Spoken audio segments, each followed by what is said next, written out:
Hey, Jeremy here from Brunch Boys. This is another episode of Influencer Secrets, where I'm talking about tech, social media, influencer world, or just sort of like generally whatever's on my mind. Today, I am talking about how this year I turned down over $70,000 in sponsored content and why I did that.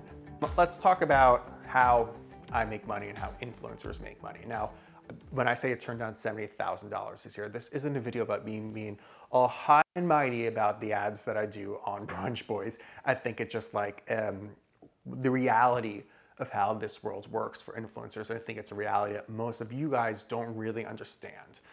So obviously, all my money I make off of sponsored content off Brunch Boys. That's it, 100%. It's been 100% like that for over 4 years. I really haven't had any other income, maybe little things here and there, but like that's really it. And I think there's this perception a little bit like, oh, well, so a brand comes to you, they throw a bunch of money at you, and then you put up the ad and call it a day. You made your money, good for you. And that's not really the case. That's honestly not really the case at all. So I kind of wanted to walk you through the steps of how this works and why this year I ended up turning down over $70,000. So basically what happens is a brand reaches out to you, whether it's through their PR or someone in-house or a social media company or literally anyone. It could be anybody.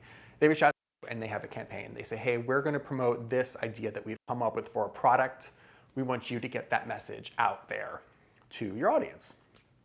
So the first things that I do in my brain are I go through the checklist of what I want to make sure the sponsored content is accomplishing for me and my account. So one, immediately it's like, okay, does this brand speak to me at all? Do I use their product? Do I care about the product? Is the product good? If not, bye.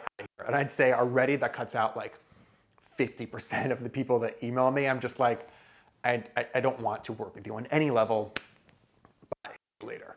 And then I'm thinking about content. And then it's like, okay, taking whatever their core message is and what their campaign is around this product, how could I use my voice and my skills with creating content for Instagram to get that out there? I want to make sure at the end of the day it's engaging content. I don't post ads. I post sponsored content. I need to take their message, incorporate it into what I do, and make sure that works. And I do this for a number of reasons. One, I just want to make sure I'm comfortable posting it. Like if it feels like such a commercial to me, I don't want to post it on my feed.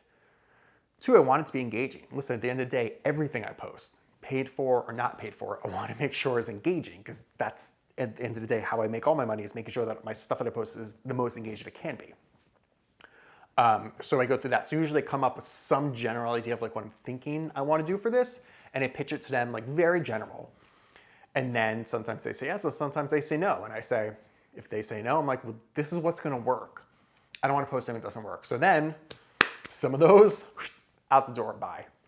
I want to post what I want to post at the end of the day. So if they want to do that, hit the road, Jack.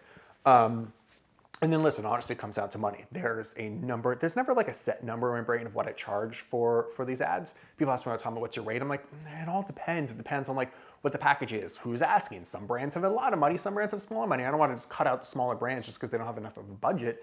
I just want to make sure I'm still getting my fair value out of it. So certainly that comes into play. And when you can't pay me enough for what I think you should be paying me, gone, don't want to work with you. But let's say all those things work out. I love the brand. I think I create something cool. They're definitely going to pay me enough. Perfect. Let's do this content. So again, I usually lay out generally what I want to do with my content. And then, they give me a timeline, blah, blah, shoot, make a video, do photos, whatever it is. And 9 times out of 10, more than 9 times out of 10, yeah, maybe a few notes here and there, change this and, tweaking little things, make sure they're happy with it. I'm totally on board with that. 100% works. There are when I deliver to them what I said it was going to deliver, and they don't like it at all. They don't want it at all. Their perception was that it was going to be a little bit more of a commercial for them, or whatever the reason is. I think most comes down to like, well, we're paid, it's a commercial. I think it's just like a disconnect of what they think they were getting out of influencers. And guess what? I mean, listen, I don't like saying this. Listen, you have some, it's like I want to be paid, I want to produce, spend the time producing it. And for fun, I'm excited about working with these brands. I think they're cool. I think it's like a cool thing to get out there. But At the same time, sometimes it doesn't work out. And this year, more than any other year, I've had to step away from deals. I just said, listen, we've gone for 20 times now.